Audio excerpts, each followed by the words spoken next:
fleet of Mexican-Chinese lanterns, Los Angeles weather balloon. and the 1561 German Sundog. Is lights on the US-Mexican border. Milwaukee Seagulls. Ben, Yeah. what's the weirdest thing you've ever seen in the sky? Fleet of Mexican-Chinese lanterns? So this one is actually often on the lists of the most prominent proof of extraterrestrial life. So the funny thing is I actually remember this happening, and it was reported on Fox News back in like June of 2004.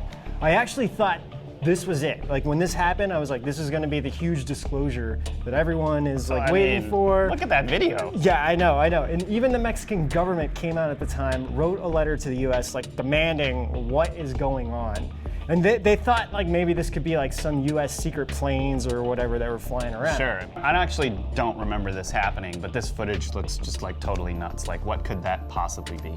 Like I said, I thought this was gonna be like huge at the time. So there's a famous UFO researcher named Jamie Masson. He concluded after painful investigations that these definitely could not be Chinese lanterns, weather balloons, birds, or anything of that kind. I mean, Chinese lanterns. If those were Chinese lanterns, you know how big those things would have to be? So never mind what we think. What do you guys think that these are? By the way, we found that Jamie Masson has a show on Netflix called The Jamie Masson Show. Looks like he uncovers a lot of cool stuff. It's in Spanish, but their captions are like there, so you should check that out, people. Next topic, Los Angeles weather balloon, also known as the Battle of Los Angeles. So yeah, anyone ever hear of the Battle of Los Angeles? No, not the movie Battle Los Angeles.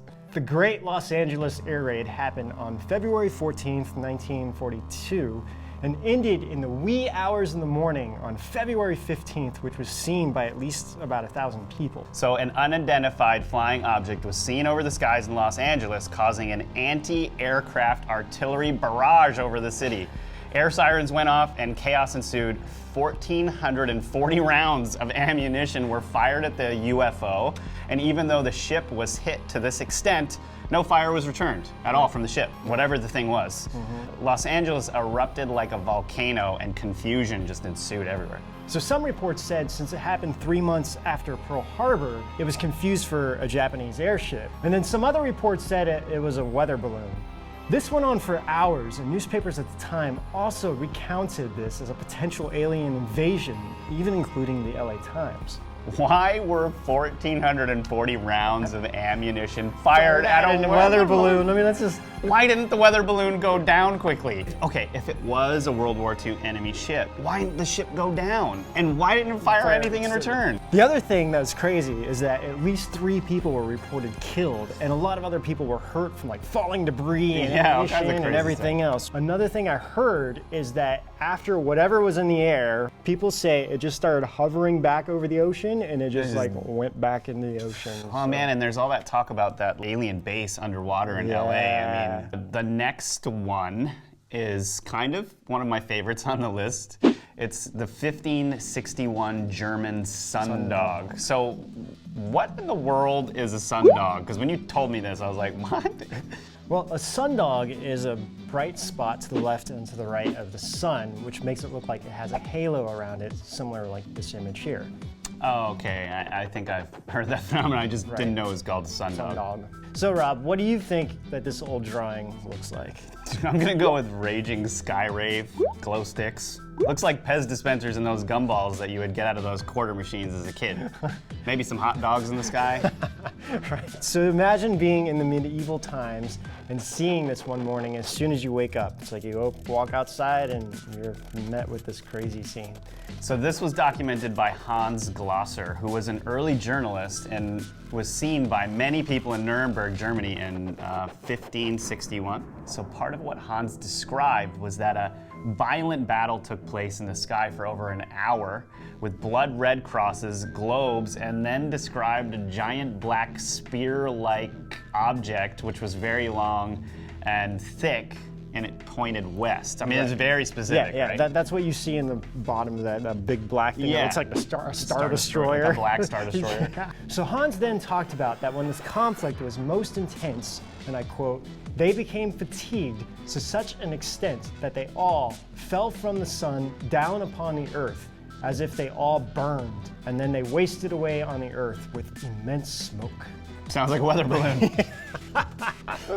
Okay, so today conventional scientists say he might be describing a sundog, or it could be a meteor shower. However, this is right in the morning at sunrise, so I'm not sure if either of these could work as an explanation. Also, people back then were a lot more religious, so I mean, Hans took it as a sign, as an omen from God. Oh yeah, you know, people repent and stuff like that. Right, exactly. So I mean, what do you guys think? Do you think this is a real UFO battle or just some crazy phenomenon in the skies? So the next one, lights in the sky on the US-Mexican border. In a viral post that has now been removed, a young woman posted a video of lights hovering around the Mexican-US border in Tijuana, Mexico. In the video, you can see staff members even leaving their post to even record what's in the sky.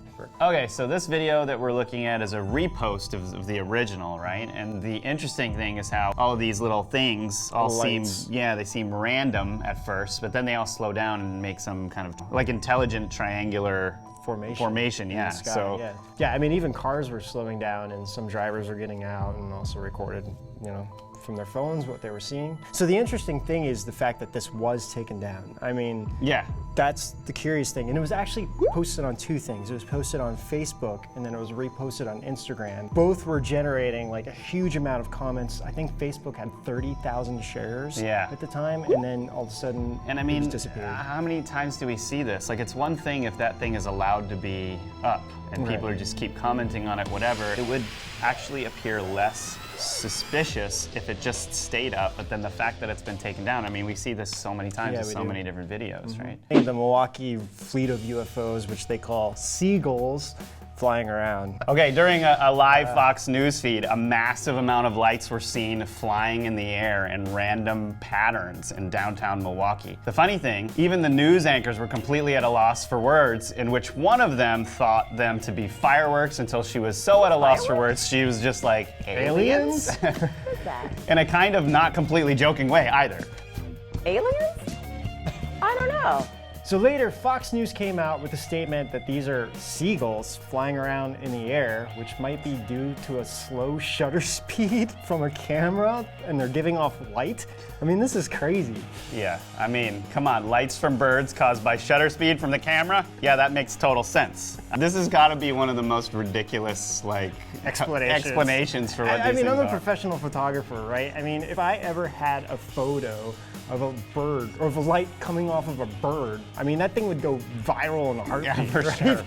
This is like one of those instances where you won't see them talk about it just because if they can't explain it using some kind of scientific way, they just tend to ignore it. Right, so they just put out the statement, oh, these are lights coming from birds, and they just leave it at that. Well, the funny thing is, it's easier to explain what it isn't than what it actually is. And when you start to eliminate what it isn't, well, there's just not too many options left of what it actually could be. So many people on Facebook are commenting how this just doesn't make any sense either, and are bringing up UFOs and aliens, especially since the recent disclosure that the New York Times had. So what do you guys think? Is it birds or UFOs? Do you think this is real? Do you think that these clusters that we've been showing you are real or fake? Why don't you guys tell us in the comments below? Also, don't forget to like and subscribe for more videos on unexplained phenomena, life, and our wondrous universe. Until then, we'll see you out on the edge. Oh, that's all we have? Wait, can we just read the last two paragraphs over again? That is how we ended it, I remember.